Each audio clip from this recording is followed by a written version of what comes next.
Chivvemla Telangana social welfare residential గురుకులాల పాఠశాల junior కళాశాలలో డైట్ ఛార్జీల పెంపు నూతన మెను అమలు కార్యక్రమంలో ముఖ్య అతిథులుగా పాల్గొని ప్రారంభించిన తెలంగాణ పర్యాటక అభివృద్ధి కార్పొరేషన్ చైర్మన్ టీపీసీసీ రాష్ట్ర ప్రధాన కార్యదర్శి పటేల్ రమేష్ రెడ్డి.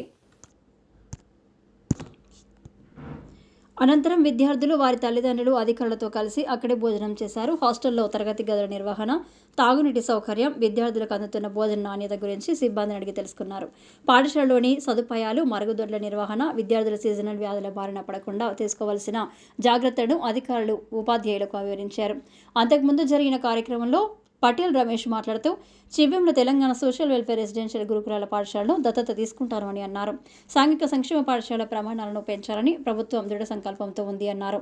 ఈ స్కూళ్లలో చదువుతున్న వారు అనాథులు కాదు, వాళ్ళు రాష్ట్ర సంపద అన్న విషయం ప్రతి ఒక్కరూ గుర్తుంచుకోవాలని అన్నారు.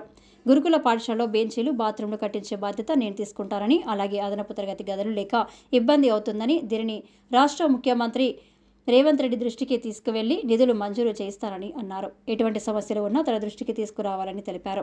ఈ కార్యక్రమంలో సంబంధిత శాఖల అధికారులతో పాటు municipal chairman Annapurna, DEO Ashok, వివిధ హోదాల్లో ఉన్న ఉన్నతాధికారులు, కాంగ్రెస్ పార్టీ నాయకులు తదితరులు ఉన్నారు.